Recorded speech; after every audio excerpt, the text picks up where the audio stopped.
আমার নাহিদ ভাইকে বলবো 6 মাস সময় পেয়েছেন আপনি, আপনারা সংস্কারের কথা বলছেন।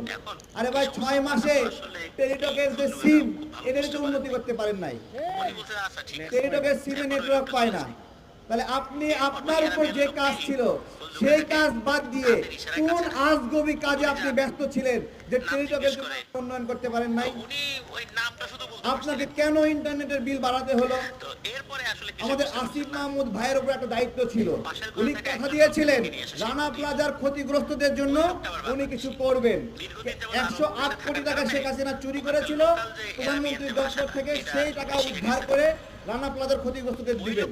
আমাদের আসিফ মাহমুদ ভাই সেই ক্ষতিপূরণ আদায় না করে উল্টো ওই শ্রম মন্ত্রণালয়ের দায়িত্ব ছেড়ে দিয়ে দিলেন। আমার কথা আপনি কি সংস্কার করবেন? আপনারা একটা দায়িত্ব ছেড়ে দিচ্ছেন, আবার আমার কথা হলো দায়িত্ব যদি ছেড়ে দিবেন ছেড়ে দেওয়ার উদ্দেশ্য কি? দায়িত্ব নেওয়ার উদ্দেশ্য কি?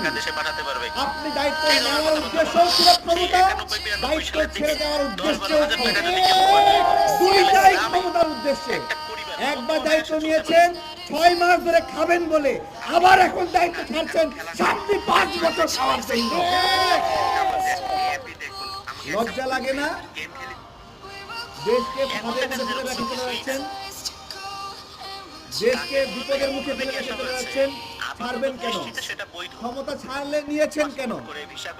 আমাদেরকে ডেকেছিল যারা আমরা এই গণ অভ্যুত্থানে নেতৃত্ব দিয়েছিলাম, সেই সময় আমাদেরকে বলেছিল যে আপনারা যেহেতু অনেক জীবনে ঝুঁকি নিয়ে এই লড়াই করেছেন, আমি নামগুলো বলি, আমাকে বলেছিল, আক্তারকে বলেছিল, নুরুল হক নূরকে সহ কয়েকজনকে এভাবে বলেছিল যে এরকম কি তরুণকে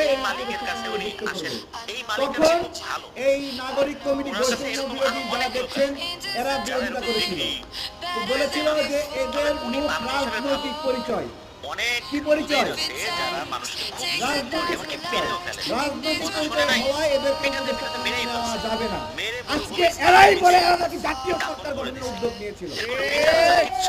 আমার কথা হল আমি রাজনৈতিক পরিচয় ধারণ করতেছ, তুমি তো ওই একই পথে হাঁটলা, তাহলে তুমি কেন বাগড়া দিছিলা? হিংসা কইরা